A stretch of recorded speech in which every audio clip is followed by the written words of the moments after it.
English Teacher, Part 89. Distinguishing examples and non-examples. To identify examples and non-examples suggested or used to illustrate the concept you are teaching, you should always ask yourself, why is this an example or a non-example? Or a positive or a negative example. Since most students recall concepts through examples and not through the definitions, you must ensure that your student is understanding how the examples used relate to the concept. The first 3 or 4 examples you offer should be as pure as possible. When you judge that your students understand the concept you are teaching, introduce a few non-examples, then ask learners to distinguish between examples and non-examples and explain their distinctions. The value of having students memorize definitions, however, is questionable. Identify critical attributes of concepts. The essential, not variable, common characteristics of concepts are its defining attributes of the critical attributes. A good dictionary and the textbook of the course you are teaching will help you determine what these attributes are so that you can decide how to present them to foster learning. Remember, however, that these sources are just starting points. They may not identify all of the inappropriate level of your class, and you may need to consult other sources or devise your own definitions.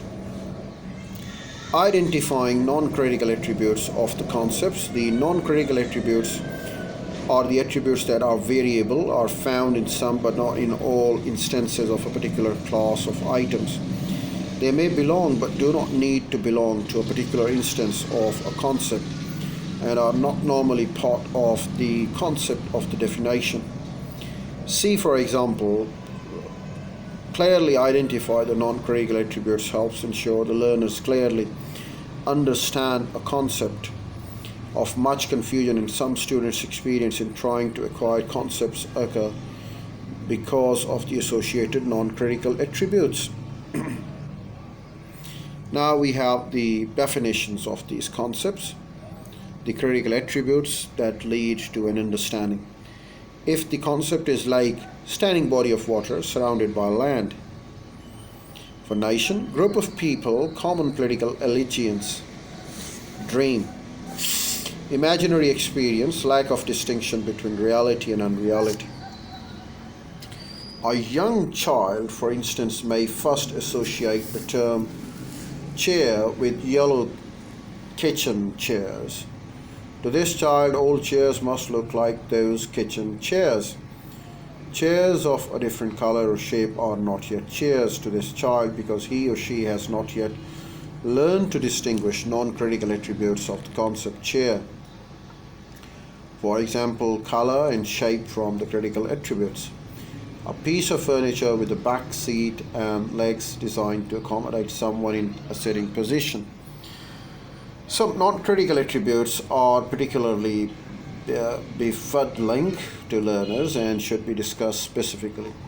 For example, children who believe that all birds fly may be confused when they encounter examples of birds that cannot do so. Defining concepts. Once you have reviewed the examples and clearly identified critical and non-critical attributes, select or compose a suitable definition for the concept you are teaching. Concept definitions should cover all the essentials of the critical attributes and express relationships of those attributes to one another.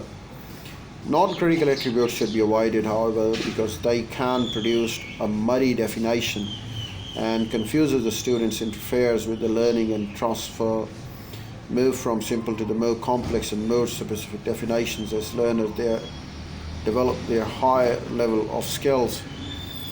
Distinguishing concepts. Part of the process of analyzing and defining concepts is distinguishing various types. Concepts are distinguished on the basis of various criteria which may or may not be present simultaneously. And they are a concrete concept, an abstract concept, a conjunctive concept. I'll give you the definitions, or should I say the explanation of all these 3 concepts in my next video.